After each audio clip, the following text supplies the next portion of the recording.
Hello everyone, I'm Tracy Koga and welcome to Hue at Home. Well, it is the start of another school year. Kids are back, wearing masks, and teachers need to be double vaxxed. But there still is a lot of uncertainty. So we're going to start off with a brand new series, the Hue Chat Room, where we invite certain guests to talk about some very heavy topics.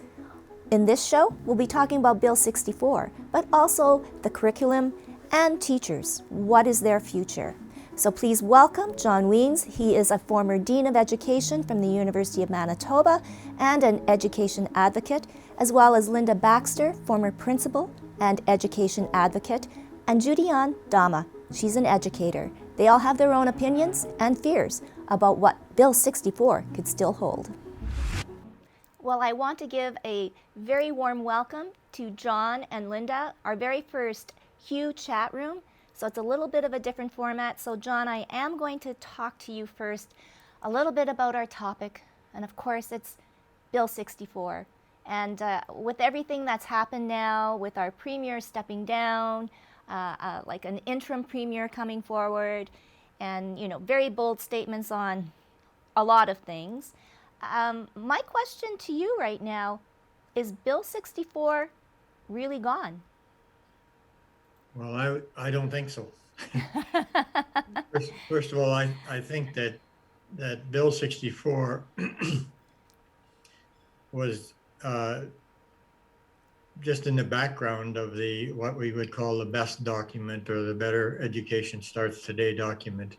And it was that was the implementation of Bill 64, and that was proceeding and may still be proceeding at a particular kind of rate in spite of the fact that Bill 64 is gone. Now, parts of Bill 64, of course, and parts of BEST will be gone, simply because if it's not in the legislation, then there will be no elimination of school boards at the present time. There's no amalgamations, those kinds of things. But as far as the other kinds of things, the consultations, the committees that were set up, the various kinds of task forces and stuff, there's actually nothing preventing them from going ahead. So the concern still exists.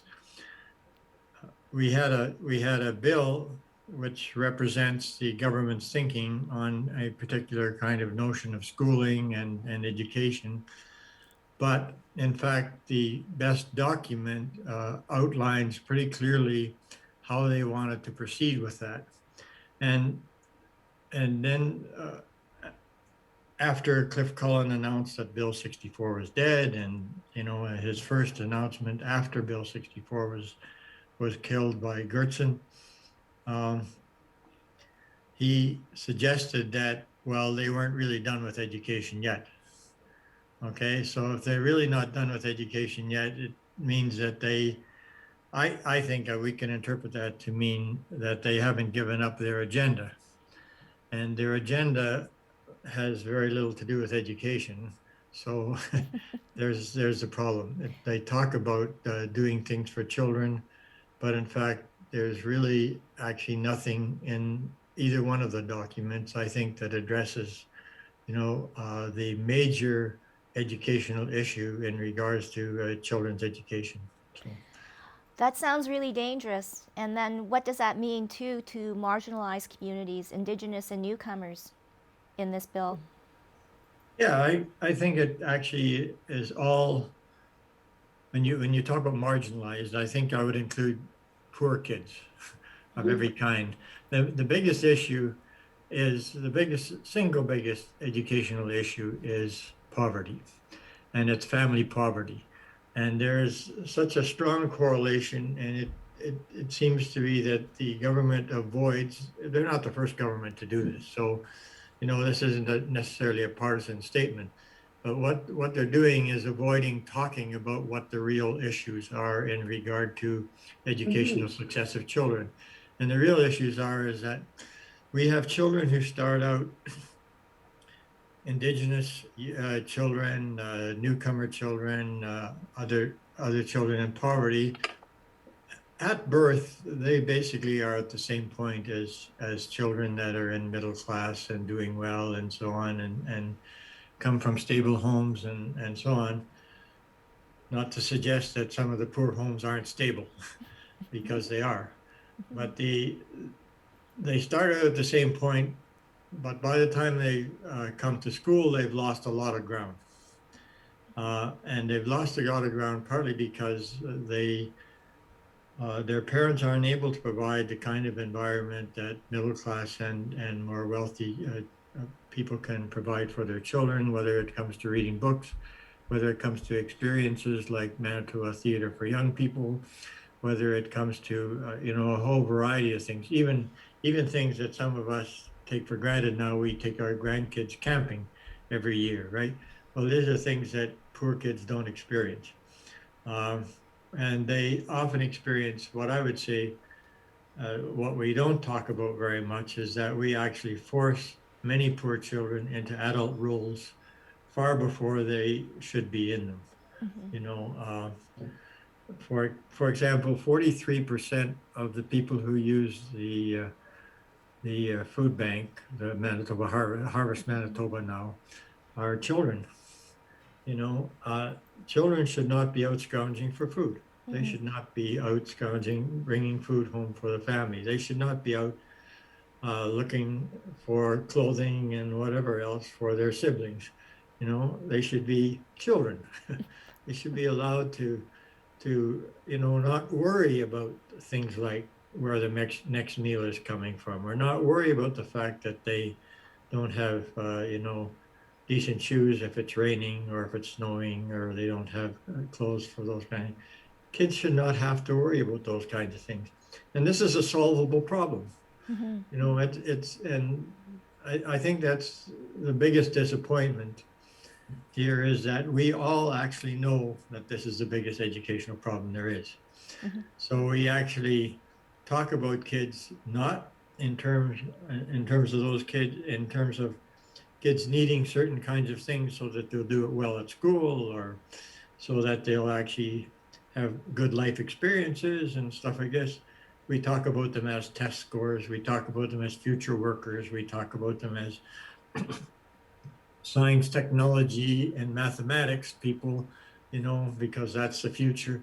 I mean, this is a narrow future for kids, and actually to predetermine kids' future in those kinds of way, or kind of pre-assign roles to children, is really problematic, and it really does avoid, it steps around the real issue. Yeah. Well, I'm going to bring Lynda in here into the conversation. So now we've tackled, or we're talking now about poverty being probably the number one culprit. I want to ask a question to both of you now. Instead of an administrative and looking at like politics and power, what would we look at if we were looking at the curriculum and what needs to be changed? And what would you like to see changed? Lynda, do you want to go first? I don't mind, but Go ahead. Go ahead. okay. I think in terms of the curriculum, I think first of all, I'd like to have an expanded notion of what curriculum is, because curriculum, in fact, is the relationship between the teacher and the children. It's the discussion that teachers have with children about what it means to be a good person and what it means to be a good member of the community and stuff like this. So I think I'd want a recognition and acknowledgement that curriculum is more than these documents, and it's more than kind of just downloading information and stuff like this. It's the whole experience of children in school. Now, part of the problem in this document is that it does mention, first of all, in terms of newcomer education, the only thing it mentions is English language, English as an additional language. That's a huge problem. Like, I mean, it's not the only issue, and for some immigrant children and newcomer children, it's not the major issue by far. I mean, if they've spent the first 12, 13, 5, 6, whatever years in a refugee camp, there's a lot of other stuff going on that needs to be attended to, and that should be part of the school curriculum. And it actually isn't covered under kind of mental health issues and stuff like this, though that's probably an important aspect of what we need to think about.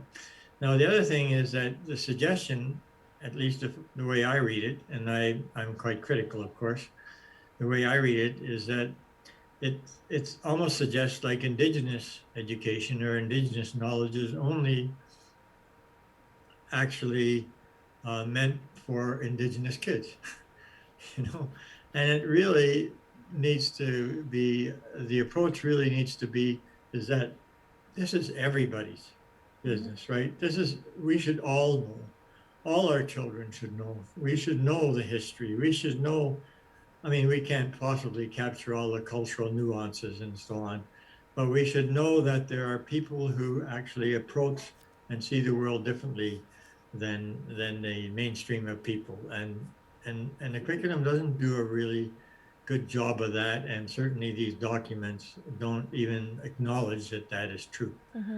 So I'm just going to stop there. I'd like to hear from you. I'm probably not quite as eloquent, but I can't agree with you more, John. The whole notion that that the curriculum piece is the notion of how kids interact with one another, what all of their backgrounds might be, an understanding of people. You know, you talked earlier about kids coming to kindergarten from poverty situations, and they come with such an experiential deficit. Some of their parents have, sometimes that's multi-generational. Their parents have come from experiential deficits too. And there really needs to be a huge piece of school that gives kids information about each other, whether it's their cultures, whether it's their home lives, whether it's how different people operate, whether it's what futures there might be out there in terms of what they might dream about after school and as adults, and ties that together and teaches kids a little bit about all the variations, and then how to respect them in one another, and how to work together and enjoy one another. It's a huge piece. If you end up compartmentalizing, if you will, kids, the conflict that comes of it is just, it just multiplies, and you'll find that you have teachers that spend more time dealing with anger and discipline kinds of things. And really, if all of those pieces are in place, and you start to deal with the humanity of the kids, and tie what their own experiences are to the experiences of others and to the world around them, you find that you've eliminated all the time wasted with some of the nastiness that goes on between kids, and some of the discipline issues too. Really important. So obviously, yeah. Go ahead, John. I want to add one more thing. I think if you take a critical look at what's happening here, and you have some historical knowledge about what's happened in other places that have tried to do what these people are, what the government's suggesting under Bill 64, what you see is a privatization and a commodification of education. By privatization, I mean this, even by saying that every parent would have a say in what goes on in the curriculum and stuff like this, suggests that they're actually their only interest, quite frankly, is their own child. And this is not true at all. Like the purpose of public schools is, in fact, to create a sense of the public, sense of that we're all in this together, that what actually hurts one person hurts everybody. What's good for one person might be good for everybody else. And what we're trying to do is actually, with public schools, is we're trying to form a sense of community, of diverse community, right? A community that recognizes the differences that exist in between and across peoples, and as Lynda said, really values that, and and says this is really an enriching part of my life, right? instead of, as this document suggests, actually, because if we, going back to Bill 64, one part of Bill 64 said that everybody will be held accountable for following the curriculum, except for homeschoolers and private schools. Okay. Now, if you read between the lines, I think the private schools couldn't escape that very easily, but homeschoolers can escape this easily. They already are avoiding this, to a huge extent, right? And what they're doing is hiving themselves off from the rest of the children and the rest of the people, as if uh, we just as soon not live with those people in some kind of relationship, right? Or we're better off not living with those people in some kind of relationship, or it's actually harmful to us to live in with those people in some kind of relationship to some things we believe.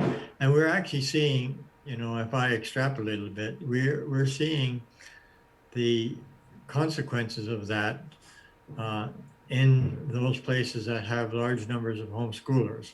And by that, I mean in the Steinbach community and in the Winkler community, we're seeing all the non-vaxxers who, in the name of freedom, are suggesting, of course, that, their private wills and wants and whims and stuff like that actually supersede the interests of the society or the group, if you want. So, Oh, and well, thank you. And then I just want to welcome Judy-Ann. Oh, yay! Hi, Judy-Ann, everyone. meet John and Lynda. So we're right in the thick of things.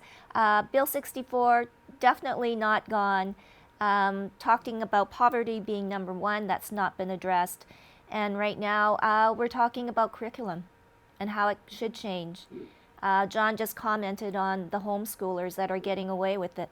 Well, I shouldn't say getting away with it, but they are exempt from this bill, as are private schools. But private schools definitely have a harder time.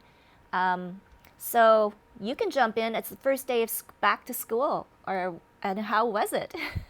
It went well.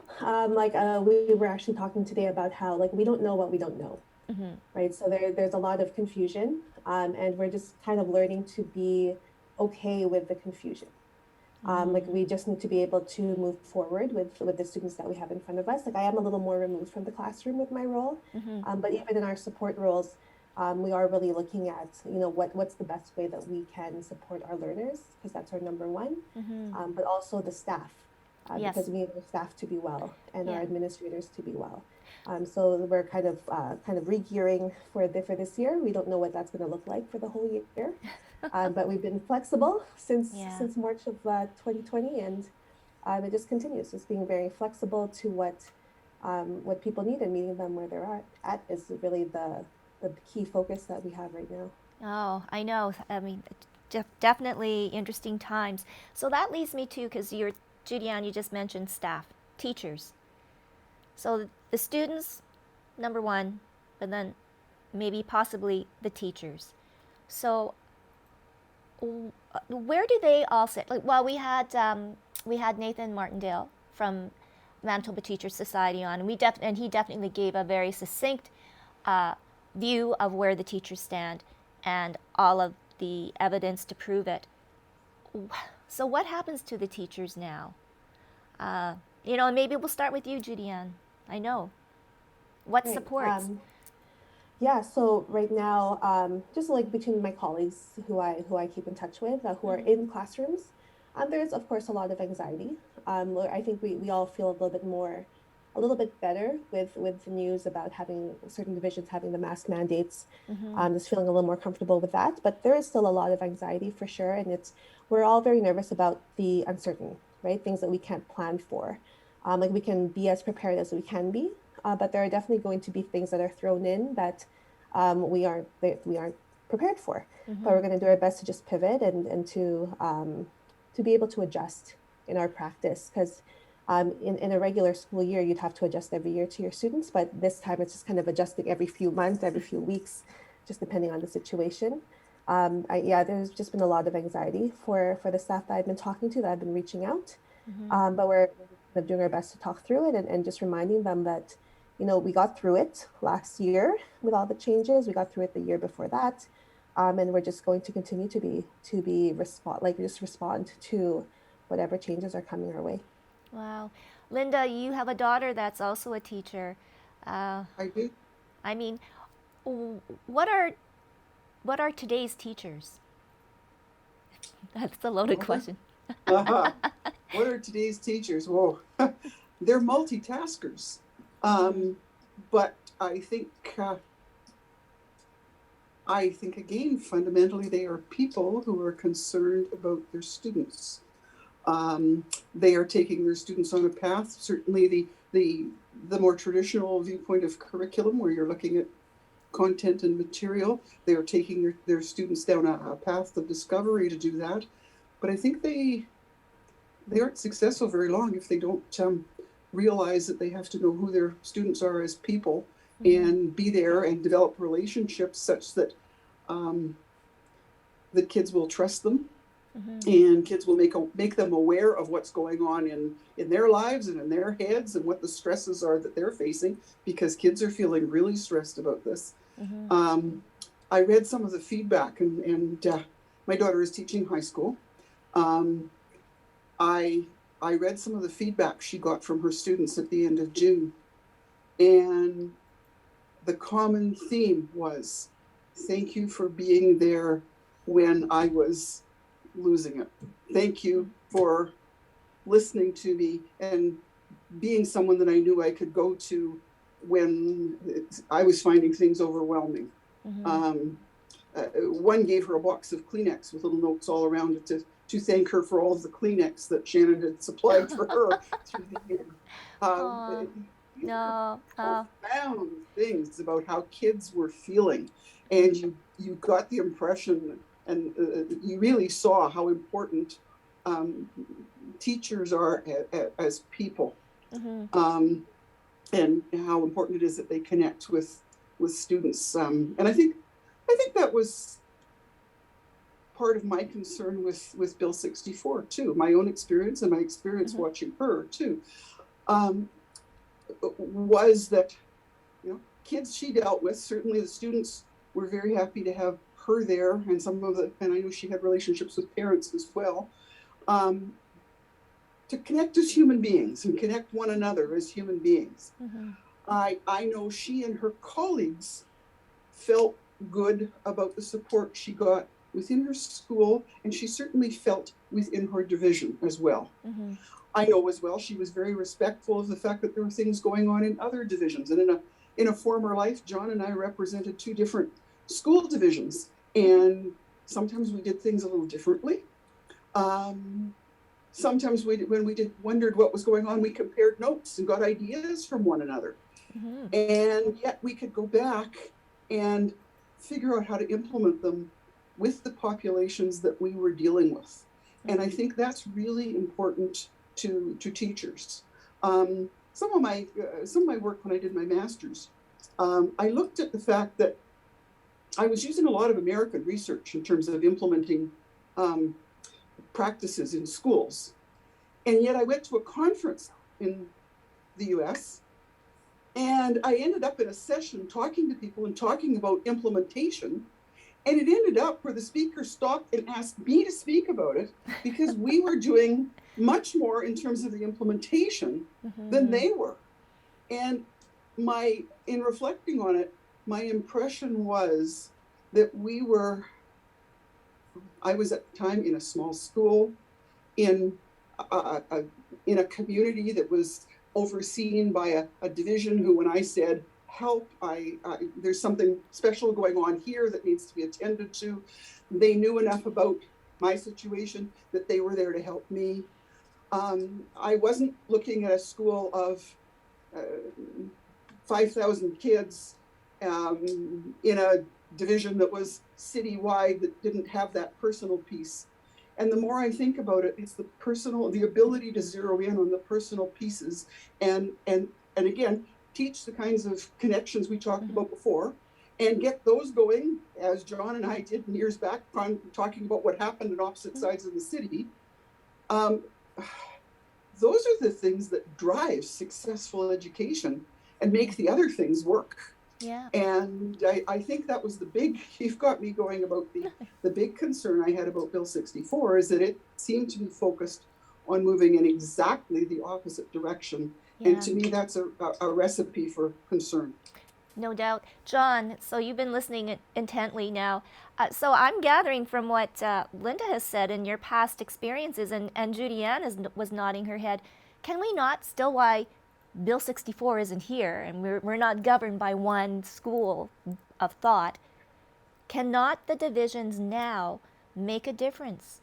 Do some changes, implement some programs, have discussions with other school divisions, and move things forward, you know, and address things like poverty, the mental health issues, the curriculum, the things that need to be taught and learned.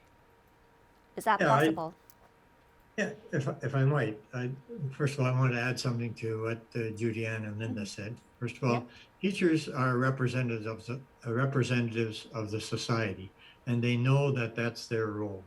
They, you know, and teachers, our kids are both teachers, by the way. So, so you know, they understand clearly that what they're doing when they get in front of a classroom is that they're representing the society and the public and their province and whatever else, right? And and so when the minister at one point suggested to teachers, well, this should be no concern of yours, right? Because you have a job to do as teachers, right? That as if teachers live in some kind of bubble which is removed from the real world. And I think that's simply not true. And it's, you know, and it's really problematic. Now, let me address the question you asked, though. I think that's exactly what school divisions do. Yes. And they share notes across all the time.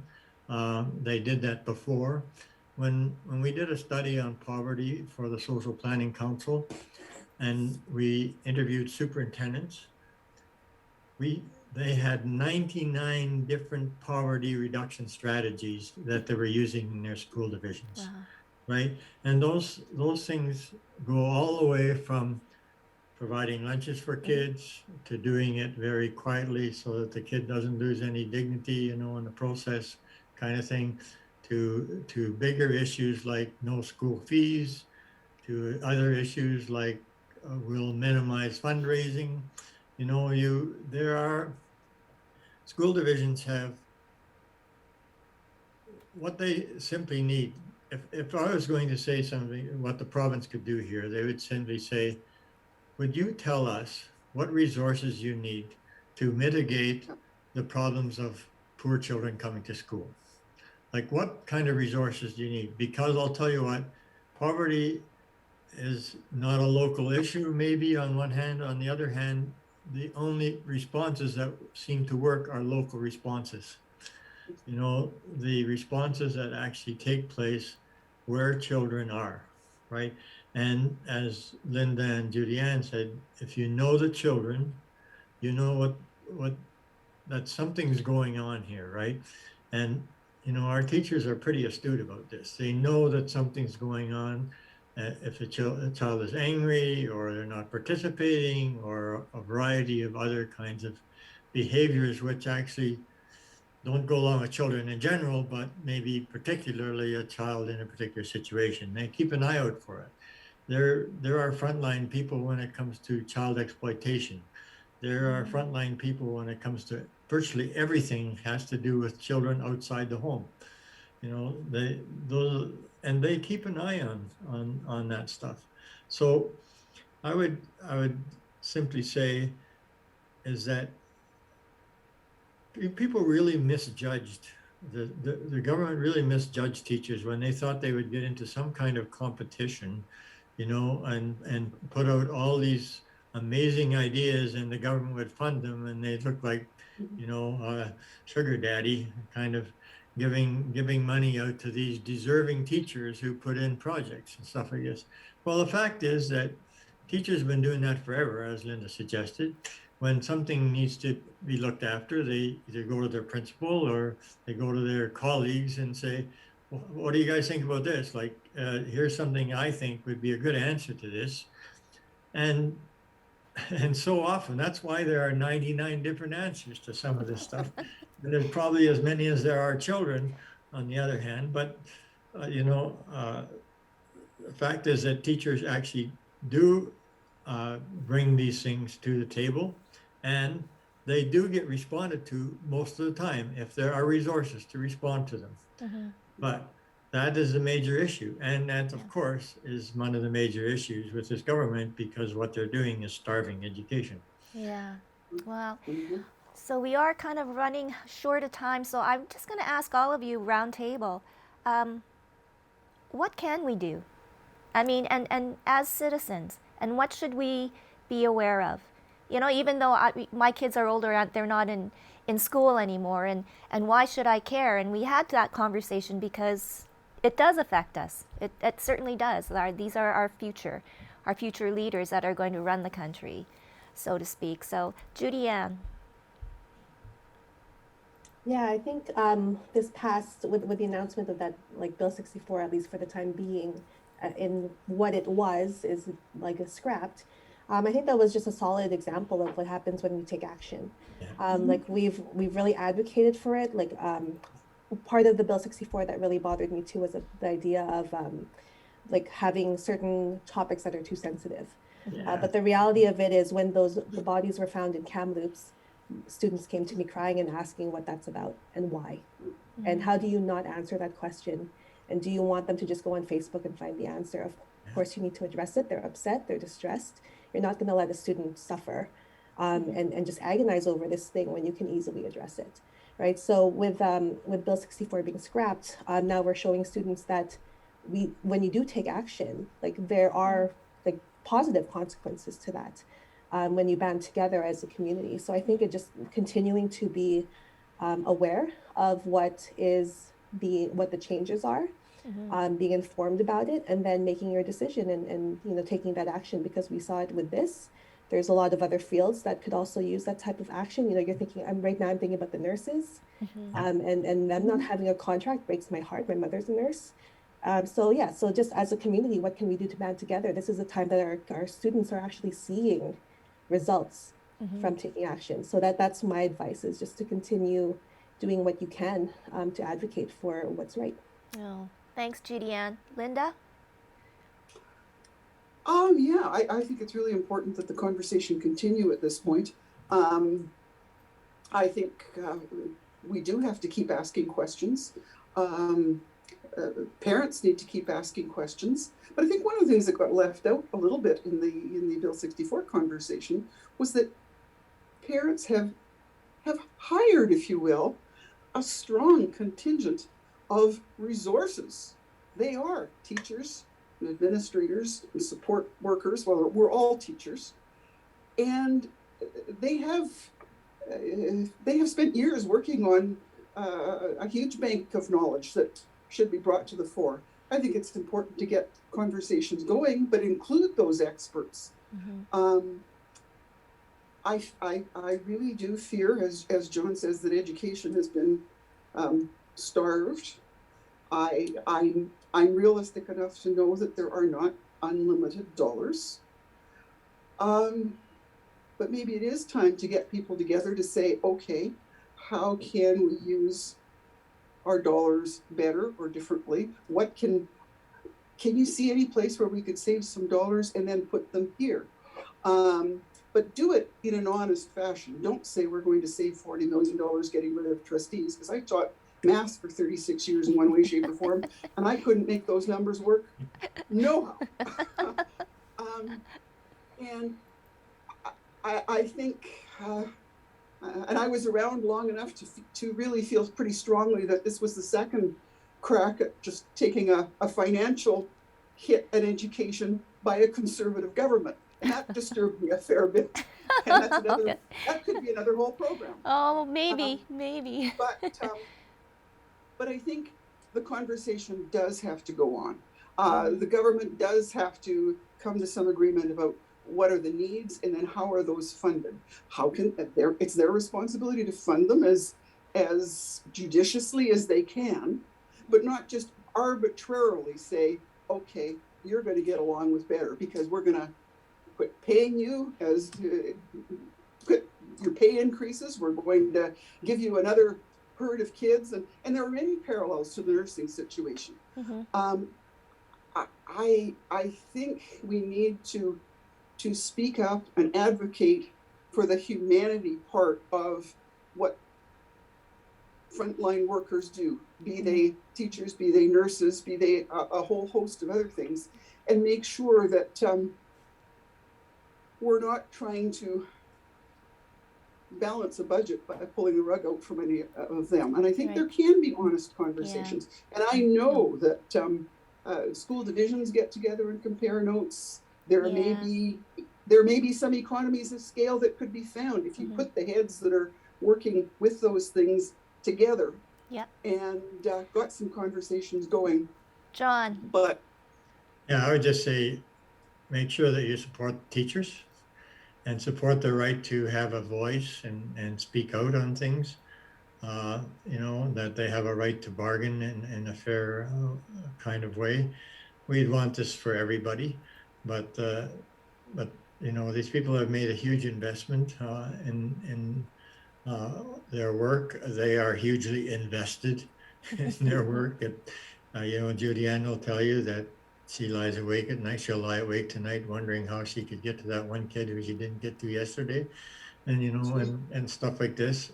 People are hugely, I think that part of it is try to imagine what the people in the system are feeling at certain times. You know, like I'm speaking to a CUPE group in a couple of days, and CUPE was also worried about Bill 64 because secretaries, trustees, bus drivers, you know, EAs, others were under attack. I mean, they're simply being attacked the same way as everybody else.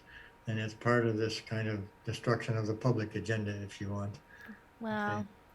Well, you know what? I want to thank all of you for again joining. And you know what? Obviously, this is not the end of the conversation. You know, I see that we can come back here a month from now and hopefully things have changed for the better or not. But you're right. You know, we give this platform for people to speak. And thank you so much, Lynda, Judy-Ann, John. It's been a pleasure. Thank you. Thanks, Tracy. thank you. Good meeting you two again. Good, Lynda and Yes, Judy-Ann. Thank you, All the best Thank you, tomorrow. John, for all the advocacy you've been doing. That's been great and very much appreciated. Yeah, thank you.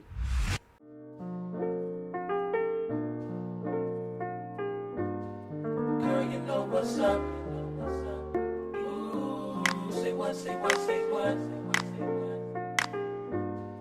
Girl, you know what's up. Ooh, say what, say what, say what. So tell me what's up. I'm digging you. I'm feeling you. Girl, you know what's up. Say I'm digging you. And I'm holding you. So tell me what's up.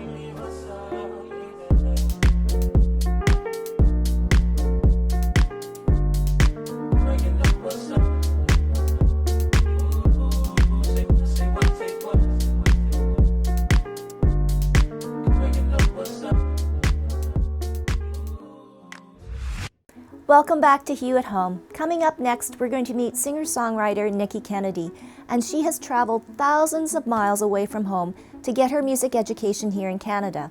And let's just say the choice was right, because she is the full deal. Welcome, Niki Kennedy, to Hue at Home. It is so nice to have you, and it's all about music. And, you know, for the last, well, almost 2 years now, it's been crazy, especially for musicians like yourself.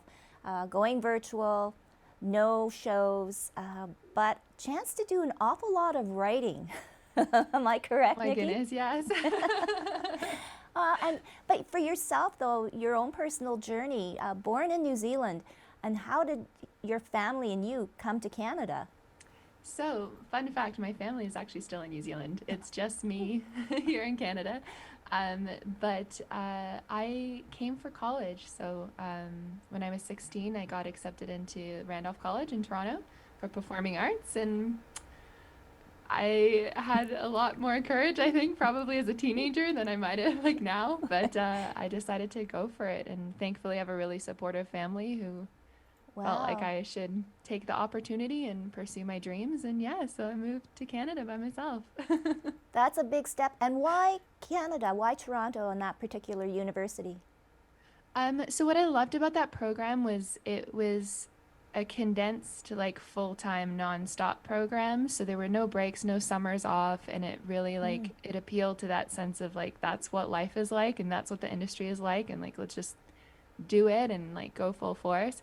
Also, the program was balanced in terms of singing and performance and acting and dancing as well. And I really felt like if I was going to have a career in the arts, I needed a solid foundation of all three. So it just felt right. And I have family, like my grandfather was born in Canada. He passed a long time ago, but it enabled me to sort of like have that connection and really want to move here. So. Oh, well, we are so fortunate to have you. So let's now talk about your music. You did a pretty intensive workshop with A1 Ryan Tedder, and maybe some people might think that name sounds familiar. Well, he just happens to be One Republic and like an international, world-renowned producer. So let's talk a little bit about that whole experience. Yeah, so I think, one of the beautiful things that came out of the pandemic was that everybody in the music industry was looking at different ways to connect with people and to make a living and all that kind of thing. And I'm not sure, I can't speak for Ryan, but I'm not sure if that program would have happened if the pandemic hadn't happened. But basically, he did a monthly course and opened it up to anyone in the world that wanted to spend 30 days of their life watching him work, and then also writing and producing 3 songs from start to finish.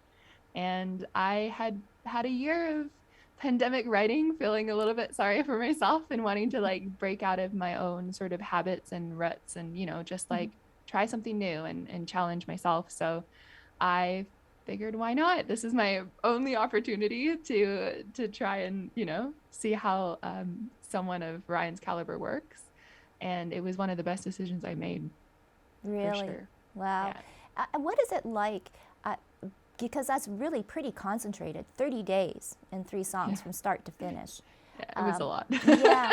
What did you gain, or now that you've done the workshops, does this make it easier to do the writing and to do the producing? Yeah, I think what's interesting is it's changed the way that I approach what I do. And I think the coolest thing about that program, when it's moving so quickly and there's like deadlines and you're trying to keep up and you're trying to figure it all out, is that you don't have that chance to second guess yourself or get into like perfectionist mode or be overly critical of what you're doing, because you just got to get it in. So you just do it. And then in your head the whole time, you're like, oh, I can go back and finish this later or fix it later.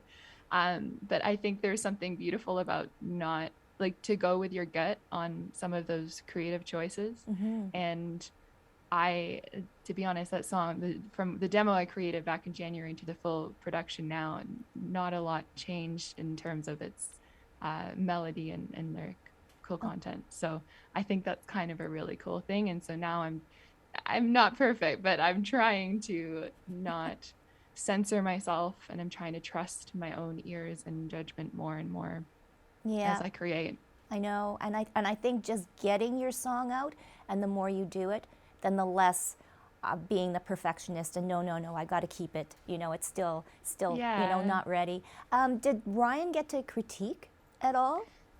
Not for me personally. So he would choose like random people's work over the course of the 30-day program to give feedback and things like that. But we were put into peer groups. So we actually were getting constant feedback from people all around the world. Cool. At different stages in their career. Yeah, it was really awesome. A really, really, really cool experience. Well, let's hope that he does it, or maybe Drake or whoever might decide to do something like that. But Keep him coming. Yeah, I know. But it's such a wonderful opportunity for artists like you to really have some solid, words of wisdom, and just people with more experience. And so this new album and the new song, Fall Back Into You, the story behind that. So I love this because it doesn't come out of a specific circumstance or situation, and I think a lot of my work in the past has been that it's been stories, whereas this was the very first song I wrote in that class, and the challenge was to start with a vibe, and that's typically and traditionally not how I write music. So I was like, what? I don't know. But it's an interesting thing because we connect with music on like this physical and emotional level. And I think once I had the first four chords of the chorus and it set the tone, it was just like I could feel it, and I just kind of let it happen and let it flow from there, and just exploring like what it looks like to have that gut feeling and that reaction to something and how that makes us feel, and then to have a story build from there, I think is just a cool thing. And I think it allows people to take what they need from it as well, without me controlling the narrative and being too specific about an exact story that happened in my life. Well, and that is, yeah, that can get away from you too, exactly, making us think exactly what you want us to think.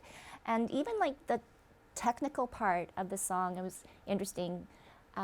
You did soundscaping and kind of layering of your own vocals to make it sound like it's a huge chorus behind you. And I was thinking, wow, that's really, how smart, because how expensive would it be to get a full It would 50, be very 50 voice expensive. choir? I to would back love you to up? say that I could do that, but I think that's yeah, it was a little out of reach. I'm super lucky. I work with Shane Stevenson of Listening Party Recordings, and I always say he's very good at taking all of my crazy ideas and my like wires that I just have in my brain and somehow making sense of that and bringing my vision to life. He's awesome at doing that. And this was one of those projects that we really got to explore.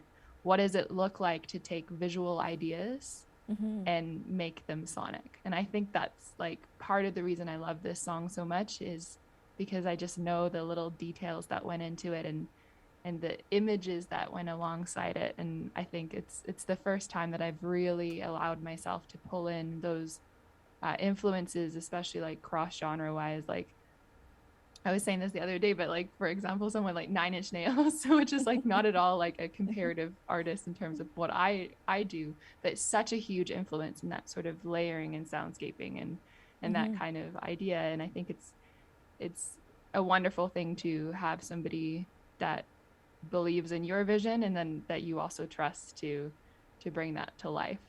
Oh, yeah, no doubt.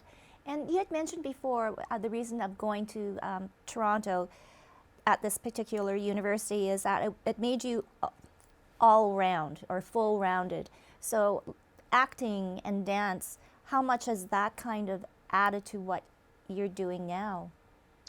I think so. I spent a lot of my early years, like post graduation, working heavily in musical theater and things like that, and telling other people's stories.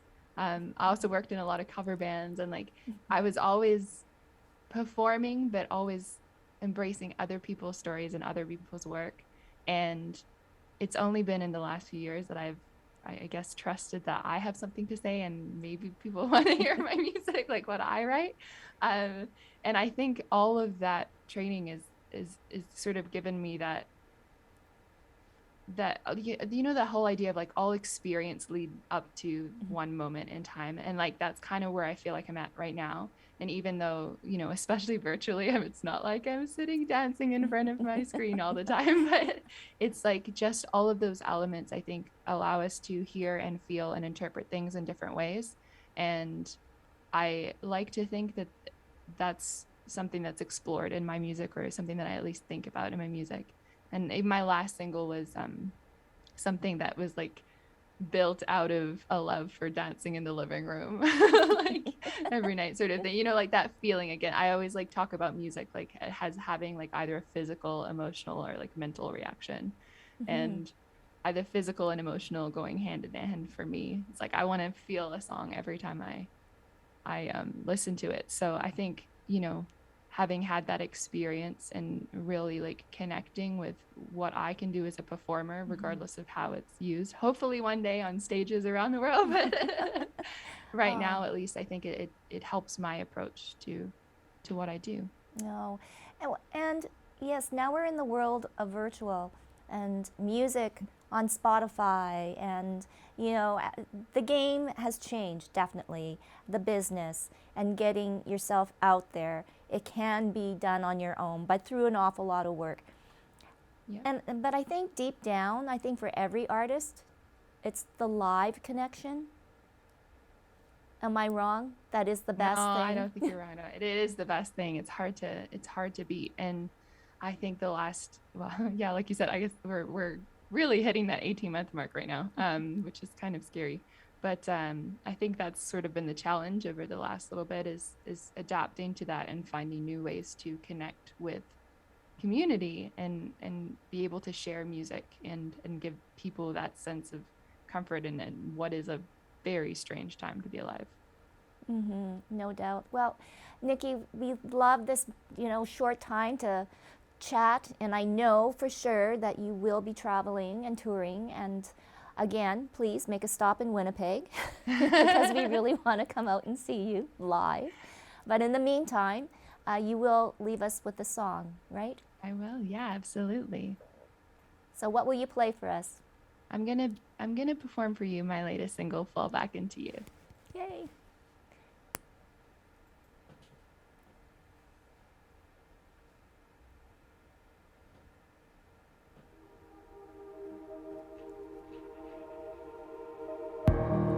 Why don't you say what's on your mind? Just give me one little sign. Maybe it'll make sense this time. You can say we're doing fine, but it feels like you're full steam ahead and I'm at least 20 steps behind. So breathe with me.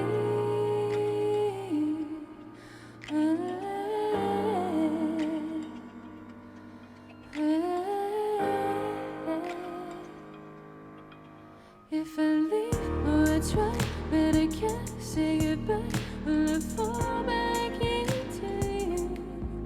Fall back in you. If I'm here and I cry, will you sleep by my side? Let me fall back into you. Fall back in you.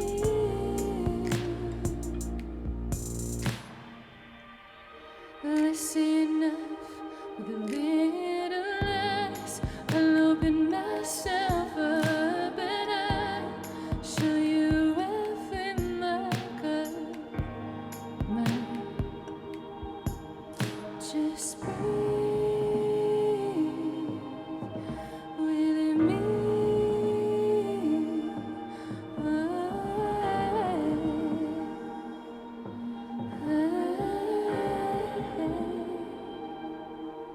If I leave or I try, but I can't say goodbye, will I fall back into you? Fall back in you. If I'm here and I cry, will you sleep by my side? Let me fall back into you. Fall back in you.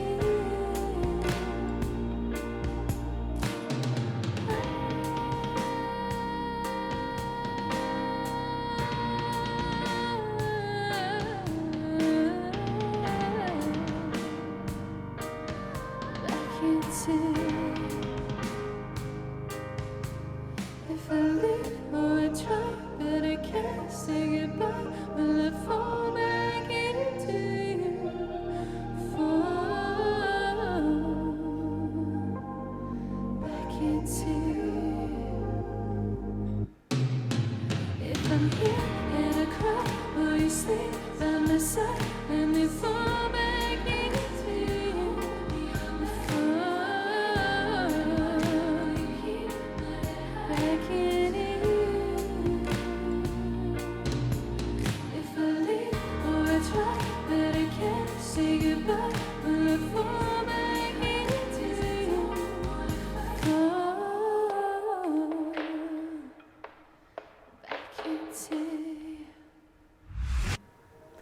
We want to give a very special thank you to all of our guests on today's show and leave you with this question. What would you like to see changed in your school curriculum and why? We want to know, so send us an email to hello@ilikehue.com, or you can message us on Facebook and Instagram at iLikeHue. But for now, once again, stay safe and healthy, and we'll see you next time on Hue at Home.